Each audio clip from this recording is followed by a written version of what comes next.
Hello and welcome to my channel. Today, thanks to the kindness of my patrons and to celebrate the early access announcement for Baldur's Gate, which will be happening on the 30th of September, we hope, I want to share with you some Forgotten Realms lore. So as you adventure through the ancient and beautiful world of Tyrell, you are armed with a basic understanding of at least your character. Now, some might be happy to dive into the story blissfully, nay, joyously ignorant of the lore and eager for the world to reveal itself. But for me, I like to know where I stand, at least to the degree that my character would in the world. So this is my intention, to school you in the broad brushstrokes of the creation story of the realm and a bit of understanding about the playable races available to us in Baldur's Gate 3. So if you were born in this realm from the cradle, you would have been told many stories, but at least one would have spoken of the master, the creator of the realms. Yes, that's plural, realms, and here is why. This is the cosmology of our universe. Planes of the Forgotten Realms. The material plane is where we will likely start our story, but there are others, and they are home to angels, demons, devils, gods, and all manner of other races. But back to how it all began.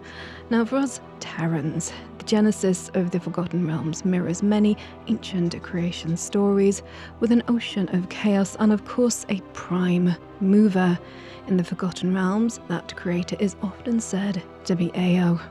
Ao has many names, so if you hear talk of the Overgod, the Hidden One, the Watcher, and or the One who is hidden, it's likely they're referring to Lord Ao. Some scholars herald him as the father of all realities. Some diminish his dominion to Abir Tyrell, the once divided world upon which the lion's share of the Forgotten Realms history has played out.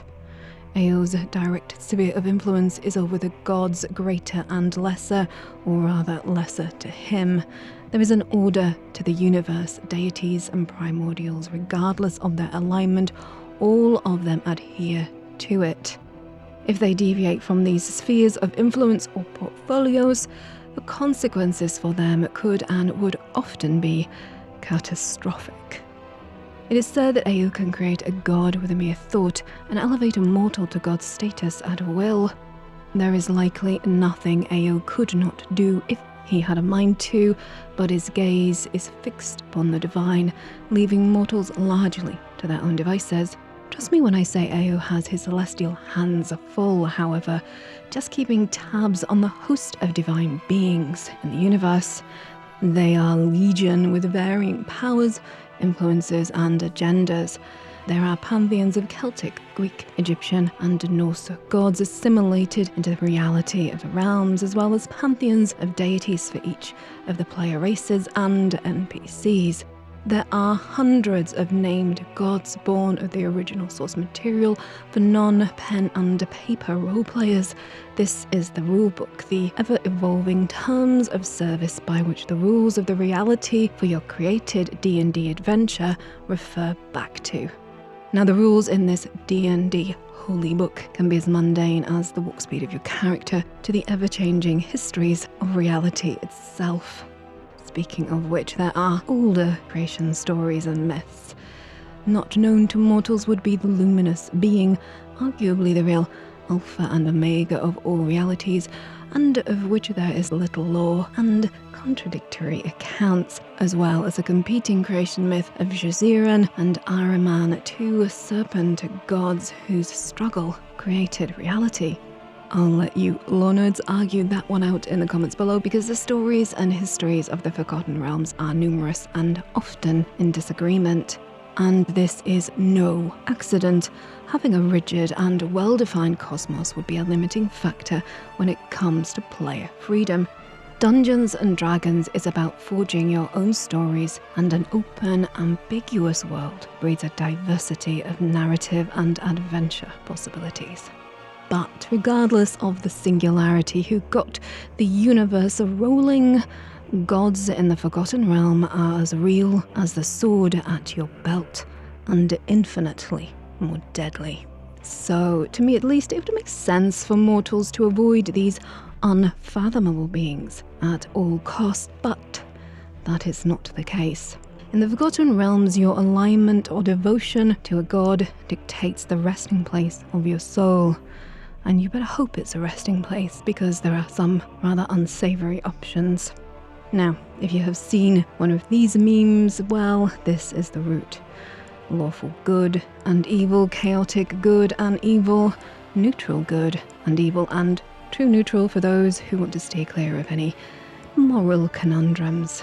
Now, the only control a mortal has over the destination of their soul is determined by their actions in life and or their deity. You can choose, of course, to opt out of this system completely, but yeah, sadly, atheists and those who oppose the gods do not fare well in the afterlife. Well, unless you have a burning desire to linger in the ninth lair of the 9 hells, your soul being devoured by Asmodeus, the Lord of Lies. Not my personal first pick, but you know, you do you, boo. No kink shame here, but it's not a bright, shining afterlife for those whose gods have died, which happens with shocking frequency in the lore, or if you are rejected by your god patron, you then head to the fugue plane to be judged and or have your soul stolen by demons whilst you're there, so good luck with that.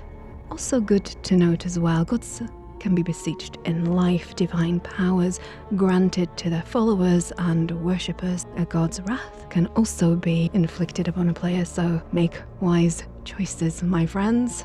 So, you know, after you have accepted the existential horror of your painfully ephemeral existence, let's look at races. Hooray!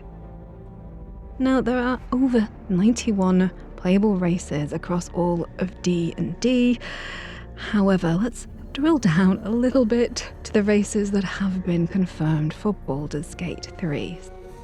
They are Tiefling, Drow, Half-Drow, Githyanki, Dwarf, Elf, Half-Elf, Human, and Halfling. There will be more playable races added as the game develops. That has been confirmed, but for now, I think this is more than enough for us to deal with, so let's drill down and see what we've got to work with. Tieflings are a charismatic, plane-touched wraith.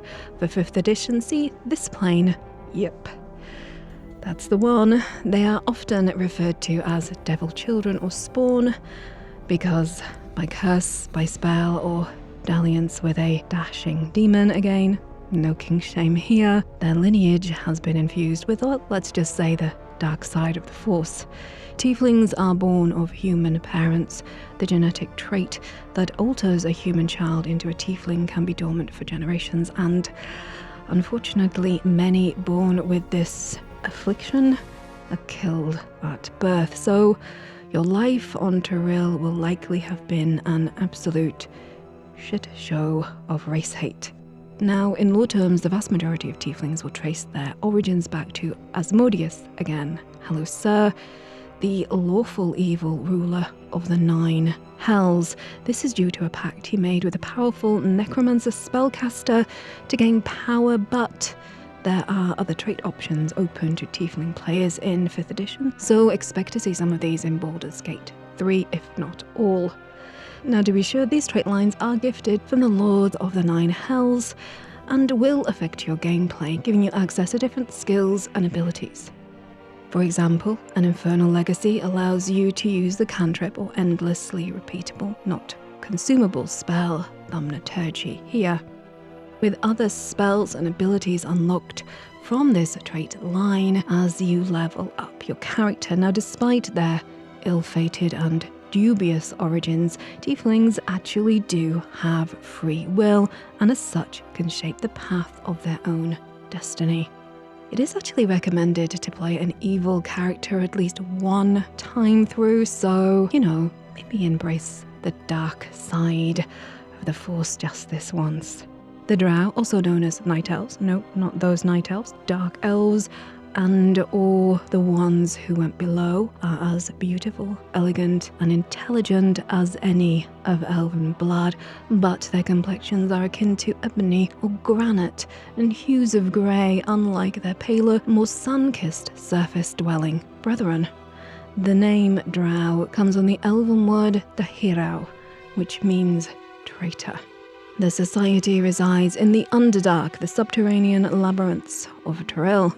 They are subject and collectively worship the Spider Queen Lolth. In fact, their whole society and culture are dictated by this chaotic, evil goddess and her merciless ideologies. Lolth was once a member of the Sindari, the elven pantheon of gods, all of whom were created from the blood of Carillion Larinthian, the great god of all elves, divine or otherwise. There are various versions of the fall of Lolth and the subsequent banishment of the Drow, but all these stories speak of a rift between Lolth and Carillion, which divided elven society and ended with Lolth being cast into the abyss and her followers banished to the material plane. But the bad luck for the poor Drow does not end here. Thousands of years later, after the Bloody Crown Wars, aka Elven Civil War, the Drow were cursed by their own brethren and forced to flee to the deep dark places of the world. The Drow are schooled to hate all but their own race and kill any elf not of their caste on sight. Drow culture is all about manipulation and subjugation of others to gain power, be it personal or for your respective house and family. A weak Drow is nothing but a tool, even if a Drow were aligned to good. Compassion, kindness, empathy are seen as vices, and they would have to hide their true nature to survive. Drow have a matriarchal society with females holding all positions of political, martial, and religious power. The leaders of the Drow are the high priestesses of Lolth, who rule through terror and seeding chaos amongst the great houses. Now, a male Drow can rise up in the military ranks, but they are seen as useful tools for breeding and beasts of burden, nothing more. That said, there are Drow who have rebelled against these tenets and sought life outside the repressive bounds of their insane goddess. And these dark elves have a patron, the exiled elven god El Asteri, who guides and watches over the last free dark elves, helping them to find peace in the light of the moon. Sadly, life on the surface is not easy for even the kindest-hearted night elf. And even more so than tieflings, they are hated almost universally. Interactions with NPCs as a Drow are going to be fraught, difficult. Winning people's trust will be difficult. It is an interesting character to play good, and it will be probably a very satisfying character to play on the darker side. On to Half-Drow. Half-Drow arise from the union between Drow and human, be it consensual or not. Drow enslave others, humans included, and rape is common in this brutal society. But there are, of course, records of less horrifying couplings. Life in the Underdark for a Half-Drow would be almost impossible, although it is conceivable that some status could be gained with enough cunning and cruelty. Life on the surface would likely be less short and painful, but Half-Drows suffer for their lineage and are often exiled and shunned by other races. It's a sad fact, for Drow are but night elves who have been twisted by love, bent to evil, for it is not truly part of their being. They are, after all, still part of the god Carillion, who holds dominion over life and light. It's a sad tale. Humans are one of the most prolific races on Toril, and specifically the most numerous of Faerun, that being the most storied and adventure-through region of the planet. Now, 5th edition tells us that they are the youngest race, although earlier incarnations of the lore place them on the material plane at its conception. Again, discuss that amongst yourselves in the chat. So, for this video, I will simply say that humanity is described thus in Baldur's Gate 3.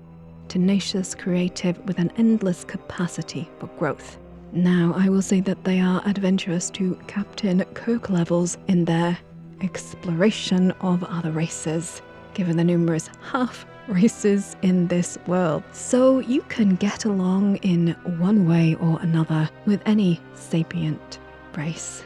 Anyway, moving on, like here in the mundane world, humans are a diverse bunch. Their pigmentation spans from glorious ebony hues to almost alabaster. In comparison to other races, humans are short-lived, but in Destiny terms, their star-crossed fate annals have not been written in stone, barring any, personal or family misadventure. They are honestly free to forge their lives as they see fit, at least as far as fate is concerned. There are numerous great houses that a human can claim lineage or fealty to, offering a variety of trait and abilities from hunting and beastmastery to acrobatics and smithing. In fact, there is almost no door closed to the ambition of a human, at least in this iteration. Free from the baggage of deep history and lore, the human race is a great jumping off point for new players. Just imagine you're in season 1 of Game of Thrones and you're pretty much golden. The Gith for numerous centuries were slaves to the Illithids, aka the Mind Flayers, but they revolted against their captors. The race taking the name of the leader of that rebellion, who is still honoured to this day. Sadly, their hard-won freedom did not win the peace. Many Gith wanted nothing more than to be the masters of their own lives, a chance to explore themselves, to learn and choose the path of their own destiny. The leader of this faction was Zethramon. However, their rebellious war chief Gith and a full half of their brethren wanted much, much more. Gith wanted to rule not just the realm she and her people had conquered, but all realms, all realities. She sought to take what she wanted: treasure, land, slaves, and build an empire to wipe out the Illithids once and for all. Civil war broke out, and the race fractured. The Githyanki under the banner of Gith's imperial ambitions, and the Githzerai under the leadership of Zerithmon. This schism is known as the Proclamation of Two Skies, and many of their kind perished before the Githzerai finally abandoned the war and fled to the chaotic realm of Limbo. Gith's forces now diminished. She would seek to bolster her army and enact her revenge upon the Mind Flayers at all costs. First, she led her people to the astral plane, where they would build their greatest city, Tornarath, upon the corpse of a dead god. Later, she would venture to the 9 Hells, where she would make a compact with the Queen of the Dragons, Tiamat, for aid against the Illithids. It is not known what deal was struck, for she never returned to her people. But from that day forth, when called, the Red Dragons would come in aid of the Githyanki in their unending war against the Mind Flayers. Now, the origins of this race are unclear. Before Gith, they did not even have a name, let alone a history, but it is unlikely they have evolved or been adapted from humans as their young hatch from eggs. To be a Githyanki is to hate your enemies, hunt them to the ends of reality, and take what the world will not give you. Now, Githyanki have knowledge of Terrell because their race comes to the material plane to breed and mature before returning to the timeless astral planes and their cities. The Githyanki do not worship gods, but they revere like a god their leader, the Lich Queen Valakith, in all her lawful evil glory. I think it's safe to say that a Githyanki on Terrell will be feared, respected, and loathed in equal measures. Onto the Dwarves. The Dwarves of the Forgotten Realm are much as we know them from Tolkien's tales, though with more variety. They are the archetypal mountain-dwelling miners, builders, crafters, and warriors of countless legends. Stout, strong, and stubborn, these burly brawlers are much loved.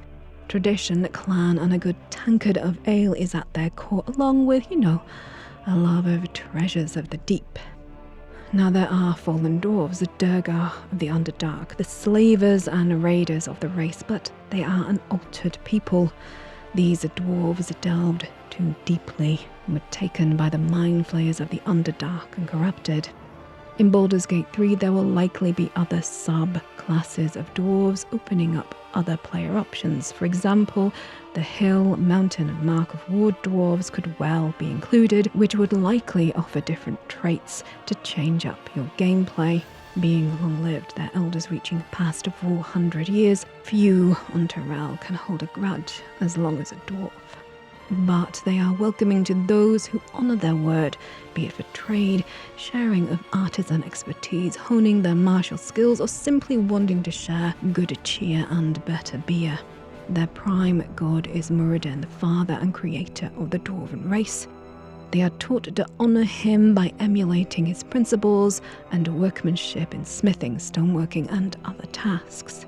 They are schooled that wisdom is derived from life and tempered by experience. They are tasked with the advancement of the dwarven race in all areas of life. They are encouraged to innovate with new processes and skills. Fundamental to almost every dwarf is the founding of new kingdoms and clans and the defense of the ones already standing from all threats. But I would add, most importantly of all, beards. Hopefully on the female dwarves as well. Fingers crossed. On to elves. Elves are one of the most enigmatic races of folklore. More Shakespearean interpretations paint elves as mercurial, capricious and manipulative, but in the Forgotten Realms they mirror more closely the otherworldly beauty, skill and often detachment of Tolkien's mythos. Created from the very blood of their god Corellian, rather than being created by him, they have inherited more of his divine and therefore magical nature. Not that elves are a monolith by any means. There are high elves, wood elves, Eldarin, Pallid, Valinor and Yiddenai to mention but a few, each having different traits in respective gameplay, depending on which appear in Baldur's Gate 3, but also different histories and traditions embracing different aspects of magic and art. Some elves embrace adventure and exploration, some seclude themselves in the last cities of their people, shunning the mortal realm, wishing only to return to their lost home. You see, when the Drow were exiled and Love cast into the abyss, Corellian punished all his children, exiled all but the primal elves who made up the Sildaran pantheon of gods. You see, an elf's true home is Arborea, the godly outer plane of Corellian himself. It was in Arborea that Lolth, favoured by Corellian, rose to power and influence over her brethren. She saw in her people great power and potential, but if they were to bring light, life and change to all the realms, they needed to change. Formed from Corellian as they were, their nature was ephemeral. They had neither fixed form nor focused purpose.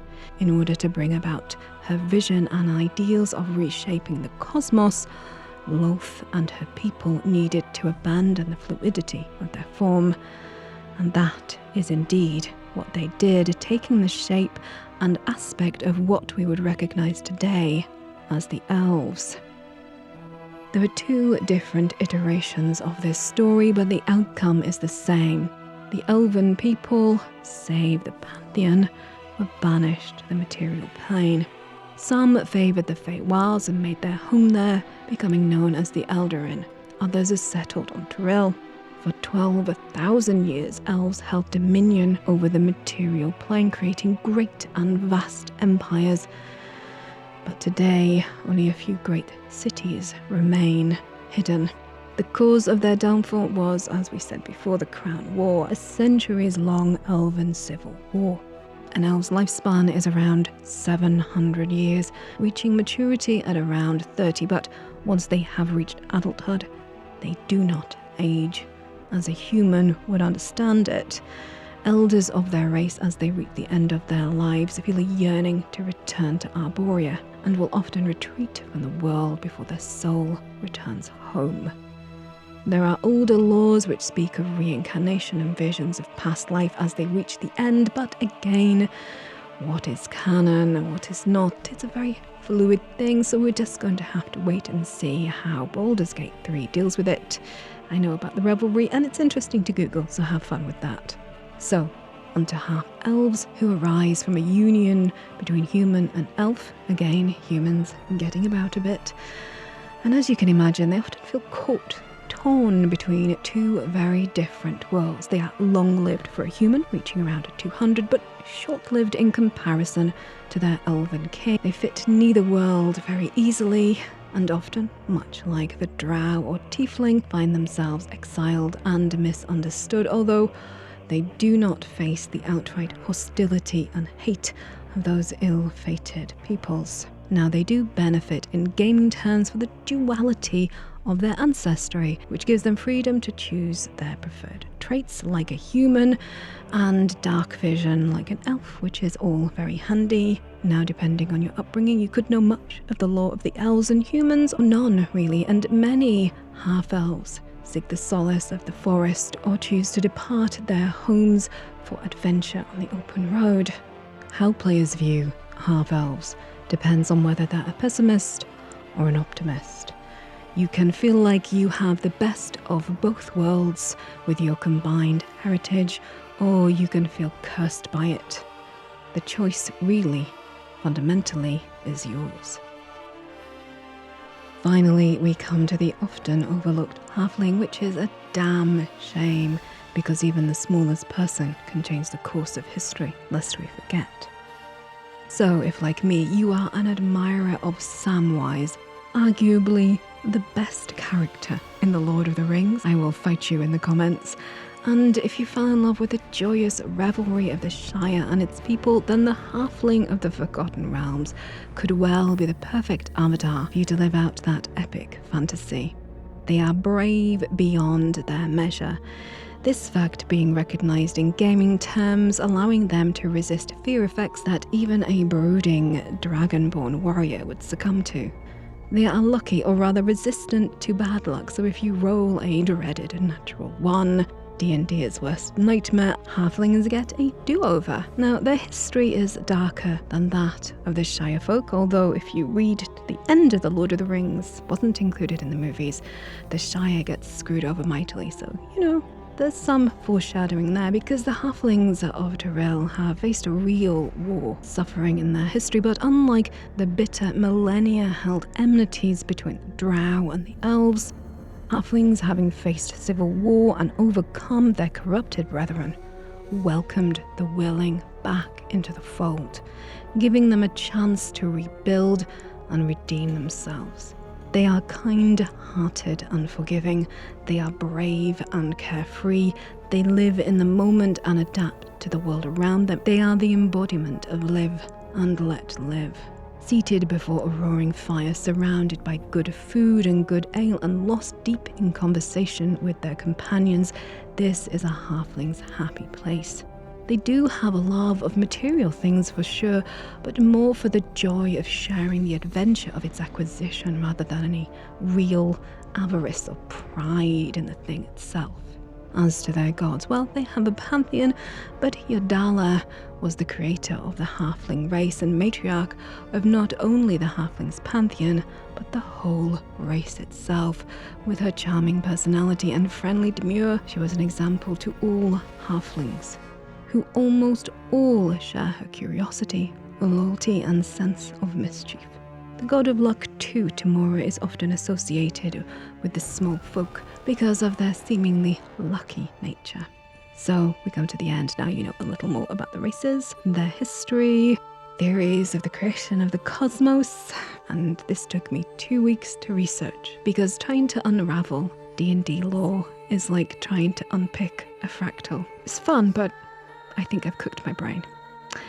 So, if you would like to see more Baldur's Gate 3 videos, more Forgotten Realm lore, please let me know in the comments. And, whilst you're down there, please do like this video. If indeed you did like it, share it with others if you think they will find it helpful, and subscribe to my channel for more nerdy goodness every week. Sending much love to Arthur, Cody, Kildare, Carp, Molini, Jolly Joe Star, Dark Griever, and all my wondrous, fantabulous Patreons, without whom I would be unable to dedicate the time and resources I do to my channel. I can never thank you all enough. You're wonderful. If you'd like to join my band of nerdy awesomeness, links to my Patreon page below. But until we meet again, please stay safe, stay awesome, and thank you so much for watching.